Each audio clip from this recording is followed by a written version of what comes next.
मेरा नाम सोनिया है। मैं अभी 27 साल की हुई हूँ, लेकिन मेरा शरीर देखने में पूरी तरह से जवान औरत जैसा है। और मेरी शादी अभी 3 महीने पहले ही हुई है। हाइट 5.5 फीट से भी अधिक है और संतरों का साइज भी मस्त है। लेकिन अब ऐसा लगता है कि यह खूबसूरती अब मेरे किसी भी काम की नहीं है, क्योंकि मेरे पति की प्राइवेट जॉब दूसरे स्टेट में लगी हुई है। इसलिए वह शादी के बाद अभी तक घर नहीं आए हैं। मेरे ससुराल में मेरा 18 साल का देवर, मेरे ससुर जी और उनकी माँ रहती है। मेरी सासू माँ का 2 साल पहले देहांत हो गया था। इसीलिए मेरे पति मुझे अपने साथ नहीं ले गए, क्योंकि मुझे घर संभालना था। अब मेरी फीलिंग समझने वाला यहाँ पर कोई नहीं था।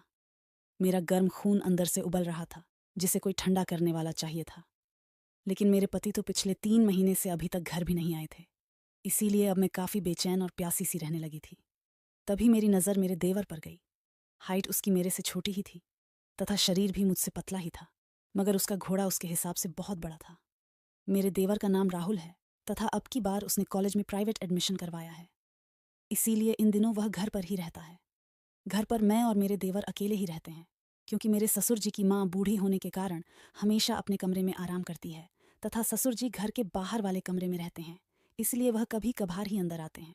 पहले मैं अपने देवर को वैसी नज़रों से नहीं देखती थी, लेकिन जिस दिन से मैंने राहुल के घोड़े को देखा, उस दिन से मेरी तो नज़रें ही बदल गईं। उस दिन राहुल को लगा कि घर में कोई नहीं है, इसलिए वह अपने कमरे में वीडियो देखता हुआ घोड़े से खेल रहा था। तभी अचानक मेरा वहां से गुजरना हुआ और मेरी नज़र खिड़की पर पड़ गई, क्योंकि अंदर से थोड़ी थोड़ी वीडियो की आवाज़ आ रही थी। जब मैंने खिड़की में से झांक कर देखा तो मेरे तो होश ही उड़ गए। पिछले 3 महीनों में मैंने पहली बार घोड़े के दर्शन किए थे। घोड़ा खड़ा था, तथा राहुल उसे अपने हाथों से धीरे धीरे सहला रहा था। यह देखकर मेरा तो वहीं पानी छूट गया। बस उसी दिन से राहुल के घोड़े की सवारी करने को जी मचलने लगा। उस दिन मैंने अपने पति को भी फ़ोन किया कि अब आप आ जाइए, मुझसे अब और नहीं रहा जा रहा। कब तक मैं ऐसे अकेली ही तड़पती रहूंगी, मेरा भी मन करता है। आखिर मैं भी तो एक औरत ही हूँ। तभी मेरे पति ने मुझसे माफ़ी मांगते हुए कहा कि देखो सोनाली, मैं तुम्हारी बेचैनी समझ सकता हूँ, लेकिन मुझे अगले 2 महीने कोई भी छुट्टी नहीं मिलेगी, क्योंकि कंपनी ने कुछ नए प्रोजेक्ट शुरू किए हैं, जिसकी वजह से सभी कर्मचारियों को डबल शिफ्ट में काम करना पड़ रहा है। इसीलिए अगले 2 महीने छुट्टी मिलना तो नामुमकिन है। बस 2 महीने और इंतज़ार कर लो सोनू, फिर तो मैं ले लेकर तुम्हारा बुरा हाल कर दूंगा। ऐसा कहकर मुस्कुराते हुए उन्होंने फ़ोन काट दिया। जैसे तैसे करके सुबह हो गई। सुबह मैंने सभी के लिए चाय नाश्ता बनाया और राहुल के लिए स्पेशल कमरे में लेकर चली गई। जैसे ही मैं राहुल के कमरे में गई तो मैंने देखा कि राहुल अभी तक सो रहा था और सोने की वजह से घोड़ा एकदम सीधा खड़ा था। उसे देखकर मुझसे बिल्कुल भी रहा नहीं गया और मैंने उसे छू लिया। घोड़े को छोड़ते ही मेरे शरीर में करंट सा दौड़ गया, लेकिन तभी मैंने देखा कि राहुल जग गया है और वह मेरी तरफ ही देख रहा है। इसके बाद मैं जल्दी से पीछे हटी और बोली कि देवर जी, अब उठ भी जाओ, सुबह हो गई है। इसके बाद राहुल ने मुझे गुड मॉर्निंग कहा और मुंह धोने चला गया। मैं भी वहीं बैठ गई और सोचने लगी, शायद राहुल ने नहीं देखा होगा। इसके बाद राहुल वापस अपने कमरे में आ गया और हम दोनों देवर भाभी आपस में बातें करते हुए नाश्ता करने लगे। तभी मैंने पेट दर्द का बहाना बना लिया और जोर जोर से कराहने लगी। राहुल हड़बड़ाकर पूछने लगा कि क्या हुआ भाभी, आप इतनी तकलीफ में क्यों लग रही हो। तभी मैंने राहुल से कहा कि राहुल, पता नहीं क्यों आज सुबह से ही रुक रुक कर मेरा पेट दर्द कर रहा है। तभी राहुल बोला, ठहरो भाभी, मैं आपके लिए पेट दर्द वाली गोली लेकर आता हूँ। मैंने जानबूझकर पेट दर्द का बहाना बनाया था, ताकि मैं राहुल को अपने आगोश में ले सकूं। तभी मैंने उसे रोकते हुए कहा कि राहुल, पेट दर्द वाली गोली तो मैं कब की ले चुकी हूँ, हो सके तो थोड़ी देर तुम मेरा पेट दबा दो। राहुल पहले तो थोड़ा सा हिचकिचाया, लेकिन मेरे दर्द को देखकर वह बेड पर बैठा और पेट दबाने लगा। उसे समय मुझे बहुत अच्छा महसूस हो रहा था। राहुल की नज़रें भी इधर उधर जा रही थी। तभी घर में ससुर जी के आने की आवाज़ सुनाई दी, तो मैं राहुल को कहा कि चलो ठीक है राहुल, मैं खाना पकाती हूँ, आज तुम्हारे पिताजी को बाजार जाना है। इसके बाद मैं रसोई घर में चली गई तथा खाना बना दिया और ससुर जी तथा बूढ़ी सास को परोस दिया। मैं रसोई में राहुल के लिए रोटियां बना रही थी। तभी पीछे से राहुल रसोई में आ रहा था। मैंने उसे देखकर पहले से ही अपना पल्लू नीचे डाल दिया। जब राहुल की नज़र मुझ पर पड़ी तो वह मुझे देखता ही रह गया, क्योंकि मैं पूरी पसीने में भीगी हुई थी। राहुल को देखने का नाटक करते हुए मैंने नीचे झुकते हुए अपने पल्लू को उठाया तो राहुल को स्वर्ग के दर्शन भी करा दिए। तभी राहुल बोला, भाभी, अगर आप कहो तो मैं आपको पंखे से हवा दे दूं। तभी मैं राहुल की टांग खींचते हुए कहा कि आपकी भाभी इतनी परेशान है और आप अभी तक बातें ही बना रहे हैं। इसके बाद राहुल वहीं मेरे पास बैठकर पंखे से हवा झेलने लगा। तब तक मेरे ससुर जी बाजार जा चुके थे।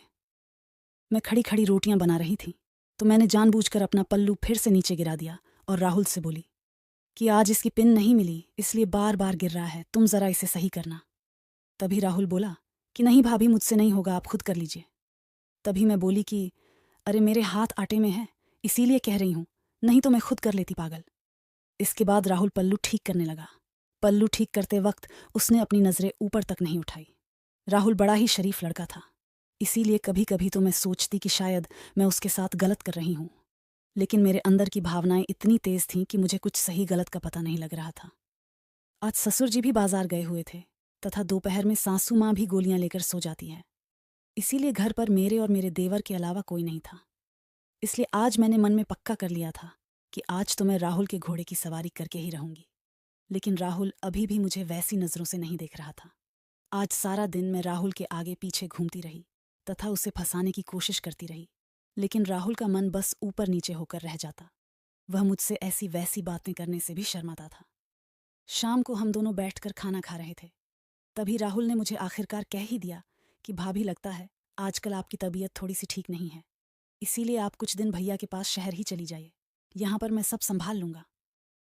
तभी मेरी आंखों में आंसू आ गए और मैंने राहुल से कहा कि बस करो, आप तो रहने ही दो। मैं पिछले 2-3 महीने से कितना परेशान हूँ, किसी को नहीं पता, ना तुम्हारे भैया को फिक्र है और ना ही तुम्हें। मुझे रोता देख राहुल मेरे आंसू पोंछने लगा। तभी मैं राहुल के गले लगकर सिसकने लगी। मैंने उस समय पता नहीं क्या क्या बोल दिया। मैं राहुल से कहने लगी कि देवर जी, मुझे आप में आपके भैया नजर आते हैं, इसीलिए मैं कभी कभी आपके आगे पीछे कुछ ज्यादा ही घूमने लगती हूँ, प्लीज़ आप इसका बुरा मत मानना। तभी राहुल मुझसे कहने लगा कि नहीं भाभी, आपकी बातों का भला मैं क्यों बुरा मानूंगा, आप जैसी भाभी तो किस्मत वालों को ही मिलती है।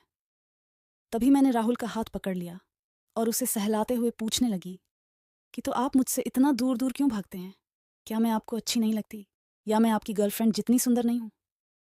तभी राहुल मुझसे बोला कि नहीं भाभी, ऐसी कोई बात नहीं है, यहां तक कि मेरी तो कोई गर्लफ्रेंड भी नहीं है।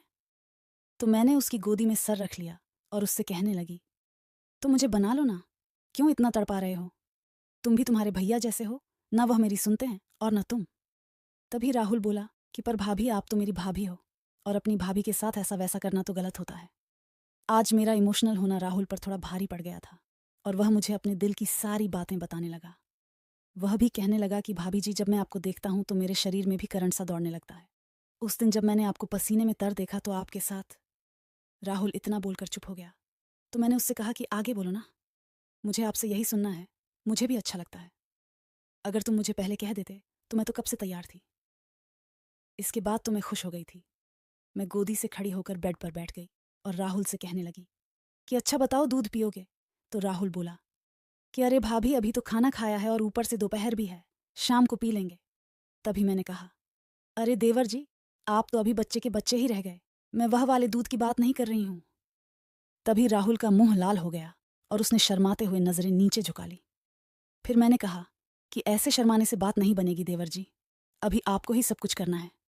फिर मैं उससे पूछने लगी कि क्या कभी तुमने कभी किसी को घोड़े की सवारी कराई है? तो वह कहने लगा कि नहीं भाभी, मेरा पहली बार ही है। तो मैं हंसने लगी और उससे कहने लगी कि चिंता मत करो तुम्हें, और मुझे दोनों को ही बड़ा मजा आएगा, चलो अब जल्दी से तैयार हो जाओ। तभी अचानक से घर का दरवाजा बजा। मैंने राहुल से कहा कि तुम जरा रुको, मैं देख कर आती हूँ कौन है, शायद ससुर जी आ गए हैं। जैसे ही मैंने बाहर जाकर दरवाजा खोला तो मैं देखकर हैरान हो गई, क्योंकि सामने मेरे पति थे। तभी मैंने चौंक कर कहा, आप?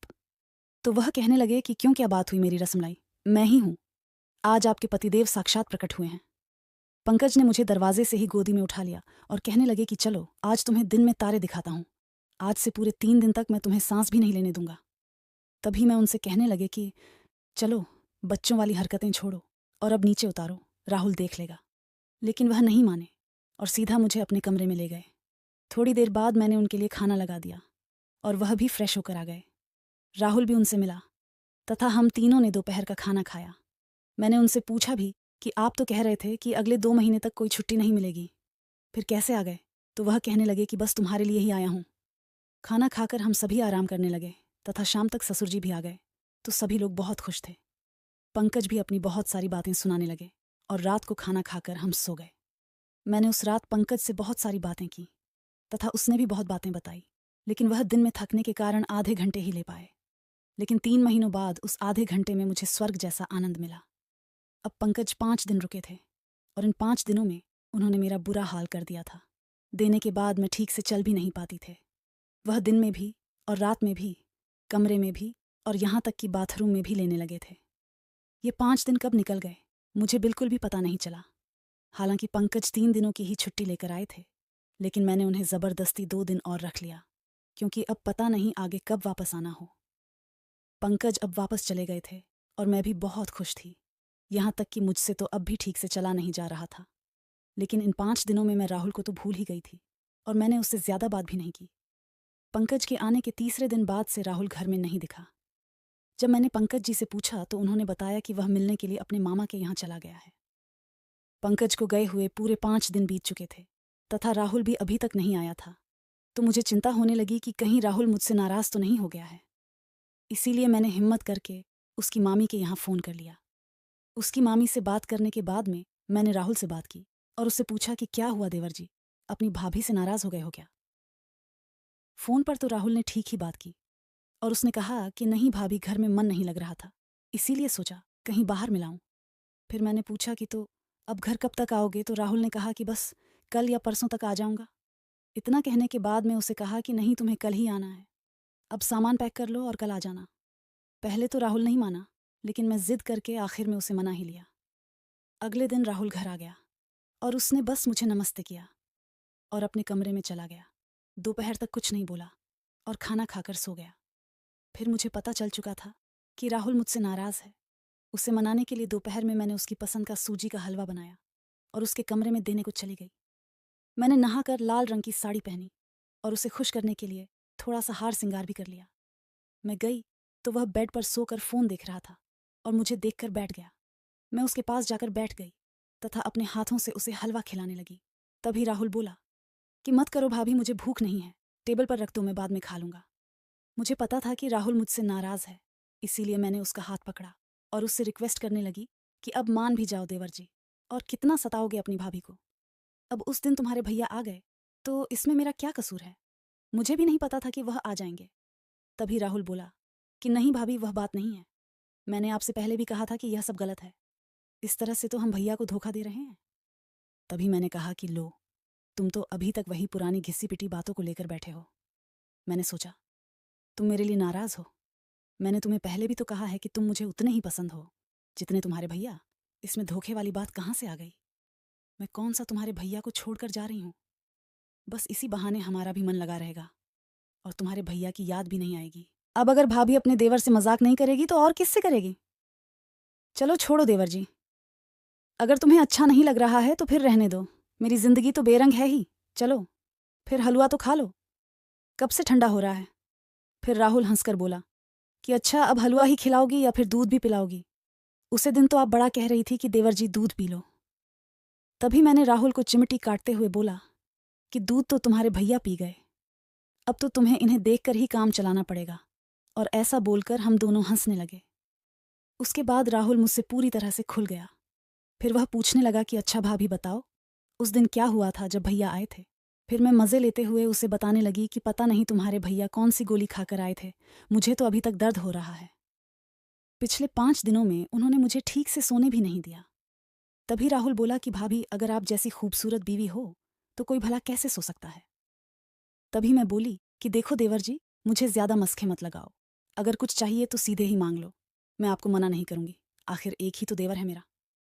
तभी राहुल बोला कि अच्छा तो बताओ, फिर मुझे कब दोगी? तभी मैं बोली कि सही वक्त आएगा तो दे दूंगी, इतनी भी जल्दबाजी मत करो। तो राहुल बोला कि भाभी अच्छा, फिर गुब्बारों से ही खेल लेने दो। फिर मैं बोली कि अरे बाबा, इसमें पूछने वाली कौन सी बात है, जब मन करे तब खेल लिया करो। राहुल ने अपने जीवन में पहली बार गुब्बारों को छुआ था तो उसका तो छूते ही छूट गया। मैंने राहुल को बोला, क्या हुआ देवर जी, कैसे हैं? तो राहुल शर्माते हुए बोला कि मेरा तो निकल गया भाभी जी। तभी मैंने मुस्कुराते हुए पूछा कि क्या निकल गया? तो राहुल बोला, वही जो निकालना होता है। इसके बाद हम दोनों जोर जोर से हंसने लगे। तभी मैंने कहा कि देवर जी, आप तो बहुत नरम निकले। इस प्रकार अब राहुल मेरे साथ बहुत मस्ती करता और मैं भी उसके साथ बहुत मस्ती करती। वह मेरे कामों में भी हाथ बंटा देता। अब मैं पंकज को भी घर आने के लिए परेशान नहीं करती थी। मैं और राहुल दिन में खूब मस्ती करते, और इसके बारे में मैं पंकज को भी बताती तो वह भी खुश होता कि चलो, अच्छा है तुम्हारा मन लगा हुआ है। राहुल को दूध पीना बहुत अच्छा लगता था, तो वह दिन में हर वक्त दूध पीने की जिद करता रहता। लेकिन अभी भी मुझे राहुल की नज़रों में बुराई दिखाई नहीं दी थी। वह बहुत ही सीधा साधा था, जो भी कहती मान लेता। इसी कारण मुझे उस पर बहुत लाड आता था। वह हमेशा लेने की बातें करता रहता था, लेकिन उसने अभी तक नहीं ली थी, क्योंकि उसके मन में अभी तक यही चलता था कि यह गलत है। लेकिन अगर वह देने को कहता तो मैं मना भी नहीं कर पाती। अब वह अपनी गर्लफ्रेंड की बातें भी मुझे बताता, बाहर के लड़कों की बातें भी बताता, तथा हमेशा मजाक करता रहता। इस प्रकार उसने कभी भी मुझे पंकज की कमी महसूस नहीं होने दी। तो दोस्तों, यह थी राहुल और उसकी भाभी सोनिया की कहानी। आपको कैसी लगी कमेंट में ज़रूर बताना। और आप लोग जो कमेंट में देवर भाभियाँ ढूंढते हैं, सच बताऊं तो मुझे पढ़कर बड़ा मज़ा आता है। अच्छा ठीक है, कल मिलते हैं अगली कहानी में। मुझे भी मम्मी बुला रही है।